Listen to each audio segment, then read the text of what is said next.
Well, what a bloody race we were treated to. And I think there's many things I'll talk about here, but let's get straight into it. We're going to start with the racing incident at the start of the race with Yuki Tsunoda. And as far as I'm concerned, it's over. Like, he was going for a move that just wasn't on. If you look at the onboard, you can see he goes for it twice, backs out. He's right up against the grass. He's right alongside Albon, and the third time he goes for it, they make contact. He takes himself out of the race. It was completely silly. And I rate Yuki highly, but I think after this and his last few races, even the second half of this season, he's just fell off massively. He's nowhere near as good as he used to be, and his time has come and gone to go to Red Bull. And yeah, Lawson looks like to be the favourite, I think, but we'll get to that eventually. This one's the big one, the driving of the current world champion and the championship leader. So look at an incident. Up into turn 4, Verstappen defends basically Finney. You can see he moves over to the middle of the track. Norris goes, thank you mate, going to go all the way around the outside. And Norris was actually ahead at the apex, even around the outside. So Norris really nailed the braking point there. So Max knows Norris is there and obviously pushes him off the track completely. And you can see Verstappen's so desperate to defend against him, and he actually almost goes into the back of what's his name, Carlos Sainz. You can see, if you look at the replay, you can see he's like that far away from his rear tyre. Of course, Norris has to cut the corner, takes the lead, but of course gives the position back to Sainz, which is okay, yeah, very good. And he was ahead at the apex of Verstappen, Norris, so I think he should have really kept that position. And coming to turn 8, Max, mate, what are you playing at? It was absolutely ridiculous. Like, there's no way Norris was going to let Verstappen pass there. If he would have done it, he would have done it on that short straight between turn 7 and 8. There's no way he was trying to let him through there. I don't know what Verstappen was thinking.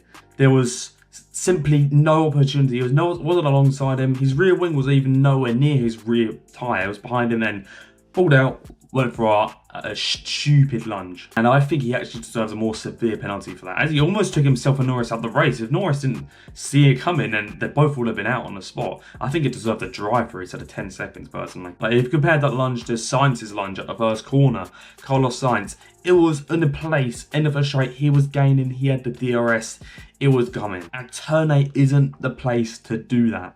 You don't go for that stupid move at that corner. And it is some form of desperation from Verstappen that he doesn't need to make these moves. He's leading the bloody world championship. He doesn't need to make these stupid moves that can risk himself and obviously the car he's racing, Norris. It's like Alain Prost. He had this approach when he was racing, when there was all championships, fighting for championships, race wins. He had this approach where it wasn't always about winning every single race. Of course, Prost raced in a time where reliability wasn't so much of a thing. The cars were harder to drive.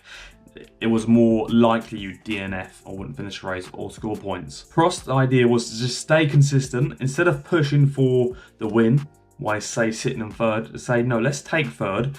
We're fine. We know fourth place is way behind us. Let's just take the points third place will give us instead of risking more. You know, risking to try and get more points instead of probably getting nothing. Because obviously you take that risk in those cars where it was hard to drive. If you started pushing them, they would probably just blow up. So Prost's philosophy was to just stay consistent, not push the car too hard, make sure you get to the end of the race. The motto is to finish first, you got to finish. And it was exactly to finish first, it was just to finish every single race and make sure you score decent points. Maybe not the best amount of points you can possibly score, perhaps you could win this race or every race, but just to pick up the points, which will be enough in the end. And I think Max needs to adopt this because he's leading the championship by now 47 points. He doesn't need to do these stupid, outrageous moves like lunging, pushing for Norris off the track, risking penalties, risking the car. He doesn't need to do that. Of course, yeah, he is a race driver. He is there to win. He's not there to finish 4th, 5th, 2nd, 8th, 10th, whatever. He probably just wants to win everything anyway because that's just how he is. But when it comes to winning the ultimate prize, it's not going to help. And of course, he is in a slower car, so it's even more detrimental to him if he does DNF. Say if he does it again to Norris in, say, Brazil, catches his wheel at a funny angle, then he's out. Just let Norris go by, finish behind him, let him take 2, 3 points, how many more it is.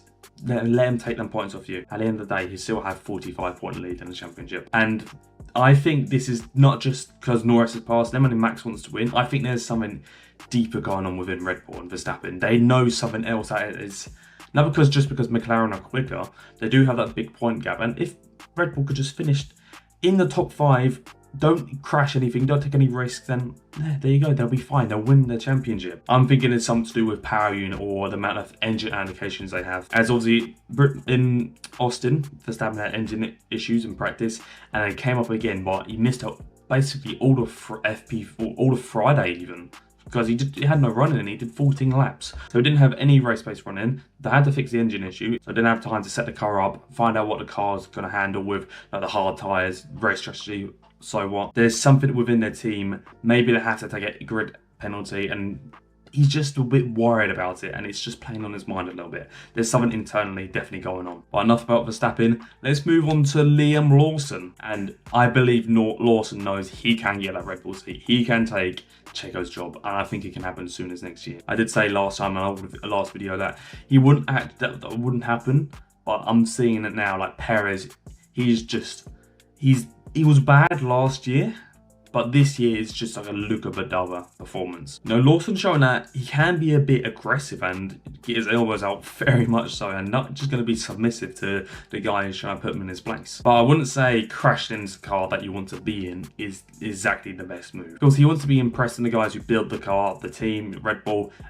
Helmut Marko, Christian Horner, and he doesn't want to be smashing it up. He doesn't be looking like a reckless driver. But, you know, Verstappen was reckless when he was in his rookie years, and they took him on. So I think for Red Bull, that doesn't really matter. But either way, Liam, I think, definitely did better than Tsunoda here, as Liam was fighting hard, but he didn't go for stupid things like Tsunoda did at the start. I have no idea what Tsunoda was doing. And the one big thing, I think, despite the penalties Verstappen got, and obviously the championship closing up and everything else happened in this race, is where the car's performances lie. And I see Red Bull, they're on the back foot for sure, in terms of performance and how they manage their tyres. At some stages, I was watching the timing graph on the left-hand side, and I could see Magnussen was gaining Verstappen. There was about 8 seconds, 9 seconds, and towards the end of the race, it was more 6 or 5 seconds. I don't know if Verstappen was just cruising, as obviously he just didn't know, didn't think he would catch the Mercedes ahead, or they were struggling that much with the tyres. So it's rather worrying for Red Bull and Verstappen. That's pretty why Verstappen making this move as well. Back to the other point I said, there's something going on behind the scenes. And I think Red Bull are quite lucky that we do have 2 sprint races coming up. Obviously, sprint races and qualifying, that's where Red Bull are the strongest. That's where they can actually take top honours. So I expect in Brazil, Verstappen to be on it in qualifying and the sprint race. But I expect McLaren to be very quick there as well. There's lots of high-speed corners. McLaren does go well around there, but I'm not going to discount Ferrari. Like, they've been on perfect form. Definitely in the hunt for the constructors. As far as the constructors goes for Red Bull, though, it is 3rd place. God almighty. That's going to hurt. From winning the last, 3 or 4 or 3 or 2 constructors in a row, completely dominant, no one else getting anywhere near them, to dropping down to 3rd, it's not good enough. And I think Perez has something to do with that, and I think they should just get rid of him personally. As if Perez, if he was scoring well at the start of the season, sure, the car wasn't as quick as it was then, but even if he just kept it up, even like challenging for top 5, within the top 8, so the Mercedes, Red Bull, McLaren and Ferrari, amongst them still, they'd probably still be leading the constructors. It's Perez, he's costing the constructors, and that's why I think he's got to get a sack really for that. And he's costing not only millions within crashing and within race results, but within obviously the prize money you get. And a few more points. Leclerc's crazy save. Holy shit. I was watching it on my iPad. The internet dropped out a little bit, so it got a bit blurry. So I couldn't actually see what was going on. But I heard like the commentators like, whoa, screaming and shit. I was like, what's happened? And like, I kind of made up like this orange blob going across my screen off the track. It was incredible. It just got out a little bit too far wide where the track's a little bit dirty, and just incredible save. Amazing. Of course, it cost them 2nd place. Norris probably would have passed him anyway, and of course that gave Leclerc a perfect excuse to pit and get the fastest lap, which is gone away for next year, which I think it adds excitement to the race. Martin Brundle will speak about it in commentary, saying it adds a little bit more to the end of the race, you know, instead of like when it's like a boring door race, the gaps are made. Well, it's taken away. I think it's taken that away a little bit from the spectacle. Sure, it's just 1 point, and it can make the difference. We have seen times where championships have been decided by 1 point. So I'll miss the fact that we won't have the fastest lap point anymore. And Haas plus Toyota, pretty goddamn good. But they look convincing at the top of the midfield, and you know, they're talking about how they're going to beat Aston Martin, how Aston Martin should be looking over their shoulder. I mean, Aston Martin are literally in the dump around. They're probably about 8th or probably 8th, 7th fastest car at the moment. Well, Haas look solid top of the midfield right now. Since they've partnered with Toyota, I don't know if it has anything to do with it. Maybe, who knows? They've only just partnered a few races ago, so I doubt it's had a huge impact yet. But it's good to see Haas are only up, and they're such a small team. I believe they're the smallest operation on the grid, so great to see them doing well. And it reminds me, when back in 2018, only their third year in Formula 1, they managed to get 5th in constructors. I don't know if they could do that this time. 4 races to break down like 50 or 40 or so points, especially in a midfield car. That is quite a big ask, I think. That's all we got to say. I can't wait for Brazil. I'm glad we got a triple header, or another 3 weeks off after that. Then we got another triple header, so it's going to be a really good end to the season, I think. But yeah, subscribe if you enjoyed. Let me know what you think of this race. What Verstappen should have got more severe penalty. Anything else you think that should be spoken about? That's all I've got to say. Have a good day, and goodbye.